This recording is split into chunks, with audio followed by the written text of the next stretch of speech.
اتشرف بحضرتك. المهندس رامي نجيب، رئيس مجلس اداره شركه مؤجره النادي المحامين، ومنسق عام تحالف شباب 30 يونيو لبنان ومدينه نصر.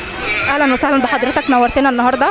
تقدر تقول لنا شعورك في الحفله الخيريه النهارده مع الاطفال؟ والله هو اليوم ما شاء الله يعني هي حاجه ممتازه جدا ان احنا الحمد لله النهارده نقف مع الاطفال وبنحب نعمل حاجه مع الاطفال، ان هم دول الجيل القادم، هم دول البراعم، هم دول لازم نعمل لهم انتماء للبلد ونعرفهم بلدنا عامله ازاي واحنا بنعمل ازاي، ونعرفهم الدور اللي بيتقام في الفتره دي من البلد، عشان التاريخ ما يتنسيش. واهم حاجه ازاي نعرف الطفل بتاعنا ايه اللي بيحصل في بلدنا والتاريخ بتاعه عامل ازاي والحاجات دي كلها.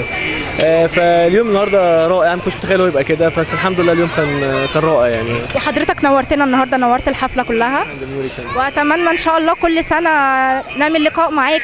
بتشاركنا كل سنه ولا اول مره؟ لا هي اول مره بصراحه اشارك فيه، بس كنا احنا دايما بنشارك في يوم اليتيم دايما بالتحالف، والنقيب سامح عاشور دايما كان ليه دور سباق معانا في حاجات زي كده. هو برضه اول لما عرف احنا هنعمل حاجه زي كده هنا ورحب بالموضوع تماما. وان شاء الله مش هتبقى اخر مره، شرفنا كل حفله باذن الله. شكرا.